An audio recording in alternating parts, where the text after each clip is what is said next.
Hello Mégaté, on se retrouve du coup pour la deuxième partie de ma FAQ de la rentrée. Et ben installez-vous, prenez à boire, prenez à manger et comme d'habitude on se retrouve après le générique.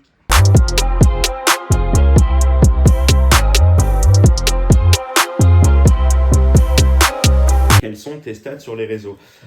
Je te mettrai une photo de mes stats Insta et de mes stats YouTube. C'est les deux réseaux où je suis où je suis le plus souvent et c'est ceux que j'utilise le plus, clairement. TikTok, pour l'instant, je reprends, donc gros stats, on va pas mentir.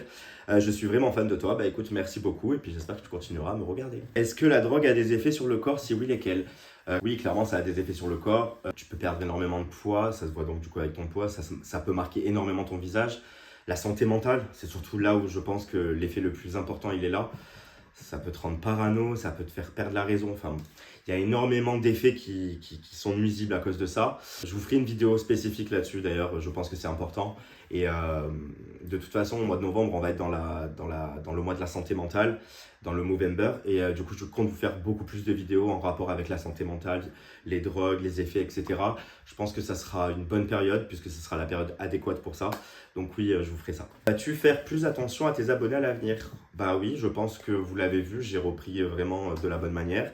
Je réponds à tous les messages que je reçois. Je réponds à tous les commentaires que je reçois, que ce soit sous mes photos, sous mes vidéos, dans mes DM, etc. J'essaie de répondre au maximum et le plus rapidement possible.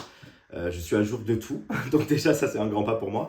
Et surtout, je suis devenu beaucoup plus assidu envers vous, c'est-à-dire que je vous demande aussi vos avis pour les vidéos, pour les thèmes, pour les sorties pour les dates de sortie, etc. Je fais en sorte qu'on ait une vraie interaction ensemble parce que vraiment, qu'on le veuille ou non, j'ai peut-être été pas assez assidu et j'ai peut-être pas fait assez attention à vous ces 2 dernières années. Mais vous m'avez quand même beaucoup aidé à tenir le coup et je vous en remercie évidemment. Pourquoi tu as quitté le Portugal? Alors le Portugal, je l'ai quitté pour plusieurs raisons. La première, il y a plus de 1 an et demi qu'il y avait eu le début du Covid. Donc déjà, c'était très difficile pour moi parce que j'étais énormément loin de ma famille. Vu qu'avec le Covid, je ne pouvais pas rentrer énormément chez moi. Il y avait pas, c'était assez compliqué la situation, on l'a tous vécu, voilà. Ensuite, je vivais dans un appartement avec un ancien couple d'amis qui était assez toxique l'un pour l'autre, eux. Mais du coup, ça rejaillissait sur moi parce qu'on vivait tous les trois. Donc du coup, je vivais en fait leur toxicité à travers eux, puisque je vivais avec eux dans l'appartement, donc je restais énormément isolé dans ma chambre.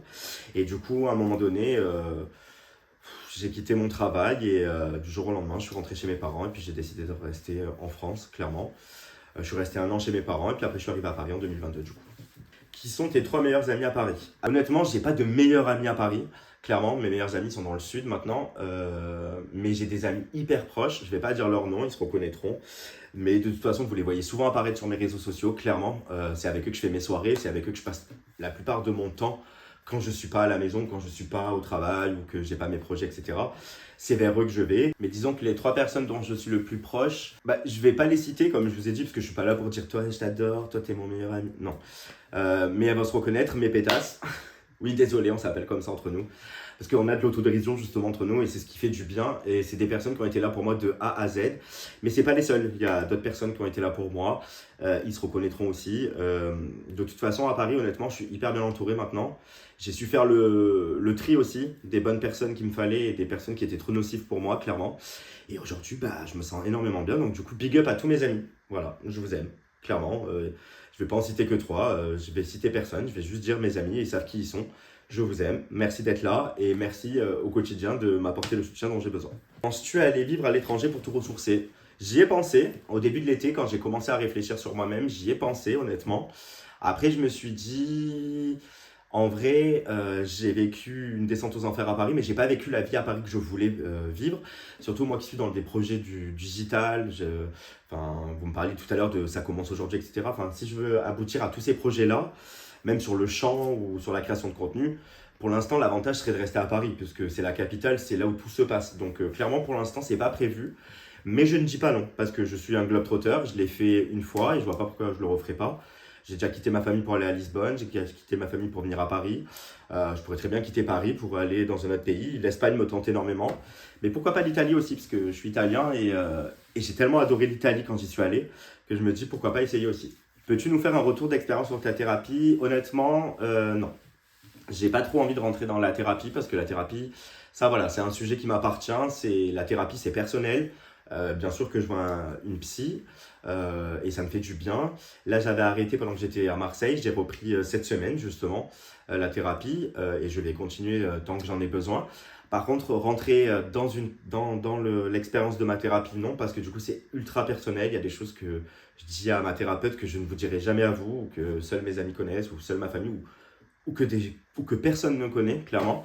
Donc non, la thérapie, c'est personnel. Donc juste si, la seule chose que je peux vous dire, c'est si vous en ressentez le besoin, que vous ne vous sentez pas spécialement bien, que vous avez besoin de parler, faites-le. Je vous jure, ça fait du bien de fou. Il faut juste tomber sur le bon thérapeute. Et si le thérapeute que vous avez choisi ne vous convient pas, n'hésitez pas à changer de thérapeute. Tous les thérapeutes ne fonctionnent pas de la même manière. Donc trouvez le thérapeute qui vous convient et vous verrez la thérapie, c'est génial. Est-ce que tu regrettes de t'être fait virer? As-tu toujours des contacts avec tes anciens collègues? Alors, je me suis fait virer d'Edenred, oui, à cause de ma dépression et à cause des drogues, mais aussi dans tous les cas, je comptais quitter. Les gens qui travaillent avec moi pourront vous le dire, hein. Je comptais quitter cette boîte parce que ça devenait toxique, mais je comptais le faire plus tard, pas au moment où j'ai été licencié, bien évidemment. De Edenred, la seule personne dont j'ai encore des nouvelles, c'est mon ancien responsable qui était devenu un ami déjà là-bas, mais qui est resté mon ami, qui a toujours été là pour moi et qui qui m'a toujours soutenu. Et c'est sûrement avec lui peut-être que je vais retravailler et je croise les doigts parce que vraiment c'est un de mes meilleurs managers sur toute la carrière que j'ai eue, que ce soit dans le commerce ou ici, quoi qu'il arrive. Par contre, de chez Swile, du coup, j'ai encore des contacts, bien sûr. Alors, je me suis fait, c'était un licenciement de fin en fait. Il n'y avait plus de boulot, donc dans tous les cas, ça ne servait à rien. Par contre, oui, j'ai encore contact avec certains de mes collègues et d'ailleurs, je les embrasse s'ils passent par là parce que je sais qu'ils verront cette vidéo. Et merci à ceux qui sont encore là d'ailleurs, parce que c'est là aussi où on se rend compte dans les entreprises qu'on peut être hyper proche de personnes et puis que quand c'est terminé, bizarrement, tu n'as plus de nouvelles de ces personnes-là. Par contre, les bonnes personnes, elles sont restées et du coup, je vous embrasse. Est-ce que la drogue t'a rendu parano? J'adore ton histoire et tu devrais la partager avec Aaron. Ah, tu vois, Aaron, si tu passes par là, vraiment, c'est la deuxième personne. Bien sûr que ça m'a rendu parano sur plein de points. Après, il y a des facteurs qui font que ça rend parano. Parce il y a des moments dans ma vie, à ce moment-là, où des personnes faisaient certaines actions qui fait que du coup, ça me faisait du mal, ça me blessait. Et c'était fait exprès, hein, bien sûr, on va pas mentir. Mais du coup, oui, après, à force, ça te rend parano, clairement. Et surtout, en fait, ça te permet, la drogue, malheureusement, ça te casse ta créativité, ta relation avec les gens. Et même ton sens de la réflexion, il est complètement biaisé, ce qui fait que tu réfléchis plus de la même manière. Tu as l'impression que ce que tu penses, c'est réel, alors que des fois, c'est une folie, clairement. Donc oui, faire très attention, clairement. La drogue peut rendre parano et surtout peut emmener plus loin que de la paranoïa et c'est très dangereux. Donc faites attention à vous, en tout cas. Pourquoi as-tu tenté de cacher à tes abonnés que tu avais repris contact avec cette personne toxique? Écoutez, moi, je sais que beaucoup de gens pensent ça. Moi, je l'ai toujours défendu sur ça. Je pense qu'on a été toxique l'un pour l'autre à cause des drogues. Clairement, je l'ai dit dans ma vidéo, je le redis ici. J'ai rien caché du tout, parce que déjà, de un, ça m'appartient. De deux, ne sachant même pas moi où je vais dans ma propre vie, que ce soit avec cette personne ou dans ma vie personnelle, pour l'instant, il y a des choses que je garde pour moi. Parce qu'en fait, venir vous dire, ah, je reparle à cette personne, si dans 2 mois on ne se parle plus, vous allez encore me dire, ah, mais tu vois, nanani, nanana. Et ça, j'ai pas envie en fait. Donc, en fait, je travaille sur tout ça de mon côté. Je travaille sur ma propre vie déjà. On va commencer par là. Déjà, je me suis choisi moi, c'est très important. Et moi, j'ai toujours pensé que cette personne n'était pas toxique, mais que la relation qu'on avait a été toxique suite aux substances qu'on prenait clairement. Et ça, tout le monde le sait, je l'ai toujours défendu sur ça. Donc, moi, à l'heure actuelle, je pense toujours pas que c'est une personne toxique. Est-ce qu'un jour on aura la chance de recréer une relation sans tout ça, de manière saine et que ça dure? C'est tout ce que j'espère. Est-ce qu'on en est là aujourd'hui? Honnêtement, je sais pas. J'en sais rien, clairement. Est-ce que ça nous appartient? Oui. Est-ce que je vous dois quelque chose sur ça? Je pense pas. Donc, je répondrai juste ça. Voilà. Penses-tu que malgré lui, sa jalousie envers toi ait pu lui faire vriller de comportement envers toi? Alors non, alors moi, je pense pas qu'il ait été jaloux envers moi. En vrai, c'est une personne qui m'a quand même assez soutenu, qui a été là pour moi quand j'ai eu des problèmes aussi. Alors, ça n'a peut-être pas été la meilleure des personnes pendant 2 ans, clairement, puisque j'en ai souffert, on le sait. J'ai été blessé, on le sait, mais il ne faut pas oublier que moi aussi, sur pas mal de points, j'ai pu le blesser, lui faire du mal. On prenait des substances qui fait que malheureusement, c'était pas, on en revient à ce qu'on disait tout à l'heure, pas parano, mais du coup, le discernement, on réfléchissait pas de la même manière. Par contre, du moment où l'année dernière, De septembre à décembre, on ne prenait plus rien, etc. Ça s'est super bien passé. Quand j'ai eu besoin, il a été là pour moi. Quand il a eu besoin, j'ai été là pour lui. On a passé que des moments drôles, fun et cool. Good vibes, quoi. Donc, non, il n'a jamais été vraiment jaloux. Enfin, pour moi, il n'a jamais été jaloux, clairement. Au contraire, on a toujours essayé sur ce point-là, d'essayer de faire en sorte que lui réussisse son BTS. Moi, j'étais plus dans mes projets à ce moment-là, juste que j'aille travailler. C'était déjà un grand pas pour moi, tu vois. Mais aujourd'hui, en tout cas, je pense en tout cas que si on se reparlait ou quoi que ce soit, ben, il serait le premier à me soutenir dans mes projets, à me donner des conseils ou ce genre de choses. Et je vais même vous dire mieux, quand on a reparlé un petit peu, il l'a fait. Donc voilà. Donc les gens jaloux ne viennent pas t'aider, clairement. As-tu déjà fait du drag? Non, j'en ai jamais fait. Après, est-ce que je me suis déjà déguisé en femme et maquillé en femme? Oui, ça m'est déjà arrivé. Déjà, c'est comme ça que je faisais quand j'étais petit. J'avais un copain de l'école primaire. D'ailleurs, si tu passes par là, je te fais des bisous. Il se reconnaîtra. On prenait les chaussures dans le placard de ma mère, clairement. Et on se prenait pour Britney. Mais j'ai jamais fait de drag, clairement. Par contre, il est vrai que depuis que j'ai côtoyé T, qui vraiment a cette passion pour le drag, mais surtout depuis que je regarde Drag Race et RuPaul, parce que du coup je me suis mis aussi aux versions All Stars et aux versions américaines. C'est un domaine qui me plaît de plus en plus. Est-ce que je suis prêt à faire le pas? Je sais pas. Est-ce que j'aimerais, d'ailleurs s'il y a une drague qui passe par là et qui veut bien me faire découvrir cet univers autre qu'à la télé, je suis preneur vraiment. Et honnêtement, je pense que je ferai une bonne drague, on va pas mentir. Je fais des super lip sync, je chante. Je sais pas danser par contre, j'avoue, mais je sais quand même me déhancher un peu. Donc j'en ai jamais fait, mais je suis pas contre faire un test et qui sait, advienne que pourra, peut-être qu'un jour vous aurez une des meilleures dragues de France devant vous. On arrive à la dernière question et celle-ci justement, elle est très bien. En 5 ans, je me vois en couple, sûrement avec mon enfant qui arrive bientôt, parce que j'aurai presque les 40 ans et je m'étais toujours dit que arriver à la quarantaine, c'est là où je voudrais avoir mon enfant. Toujours dans la création de contenu, si possible en faisant de la scène, parce que tout le monde sait que j'adore le théâtre, le chant et de préférence, j'aimerais bien sur le chant.